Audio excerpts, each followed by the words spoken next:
Bạn ấy nhầm phép bị shop Wi-Fi mẹ mà sân còn nóng si âm ấy và mùi sai và mùi mà sân ý những app shop print tam dạng sai USB của bạn network của bạn rồi mùi có Wi-Fi của bạn làm sân ý miền Wi-Fi đấy nè miền Wi-Fi đây chắc là làm bay phơi cam shop Wi-Fi bán trong hiện là 4 dương bạn sân máu hay nơi lơ menu lơ mình nổi ní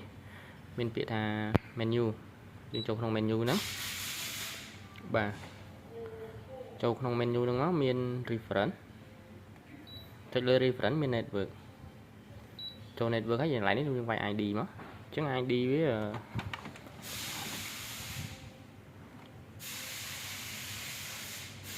ID 7 6 5 7 6 5 4 3 2 1កន្លែងលេខ pin នេះគឺដូចគ្នាអញ្ចឹងយើងវាយលេខពី 7 ដល់ 1 ដូចគ្នាណាបាទហើយយើងចុច login មកបាទនៅពេលចុច login យើងឃើញមានដាក់ select នេះ y និង y LAN wireless LAN អញ្ចឹងយើងចូលកែមកតែដាក់ y LAN នេះគឺយើងប្រើជាលក្ខណៈខ្សែ network តែបើយើងចូលពាក្យថាយើងចូលwireless ចឹងនៅពេលយើងចុច wireless ហ្នឹងគឺយើងចាប់ជា Wi-Fi វិញកន្លែងហ្នឹងបាទអញ្ចឹងតពី load config ហ្នឹងហើយនេះវាកែដូរមកណាតោះមកយើងចូលកន្លែង wireless setting ចូល wireless setting មកចុច OK ហើយមានពាក្យ SSID setting ខាងលើបាទតោះមកយើងចូលកន្លែង select access point ពេលហ្នឹងវាធ្វើការ search នេះ Wi-Fi យើងអញ្ចឹងកន្លែងយើងឈ្មោះ Wi-Fi ឈ្មោះយើងចុចលើឈ្មោះហ្នឹងមកចុចលើឈ្មោះហ្នឹងចុច next តោះមកខ្ញុំវាយលេខ password Wi-Fi យើងវាយលេខ password Wi-Fi មក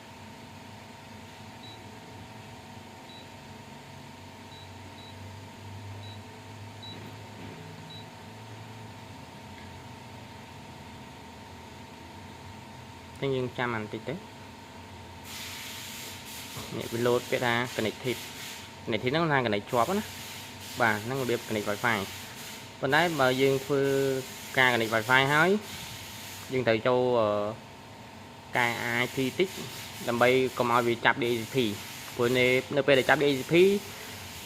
នៅពេលដែលយើងបិទបាំងម៉ាស៊ីន Wi-Fi លេខ IP address អាចនឹង load ចឹង load អាចតាក់ទង print អត់ចេញព្រោះយើង print តាម Wi-Fi គឺវា focus ទៅលើ IP address អញ្ចឹងនៅពេលដែល IP address វាចាប់តាម DHCP អញ្ចឹងវា load លេខអញ្ចឹងថ្ងៃក្រោយអាចធ្វើអាចតាក់ព័ន្ធអាចបញ្ហា print ចេញណាអញ្ចឹងយើងចង់ដាក់ឲ្យ IP ឲ្យវាជាប់ static រហូតអញ្ចឹងរៀបដាក់ IP ឲ្យជាប់ static ដំបូងយើងbreak មកវិញកន្លែងតទៅពី connect Wi-Fi យើង break មកវិញសិនមកហើយមើលកន្លែងនេះមានដាក់ TCP IP setting នេះIPv4 IP address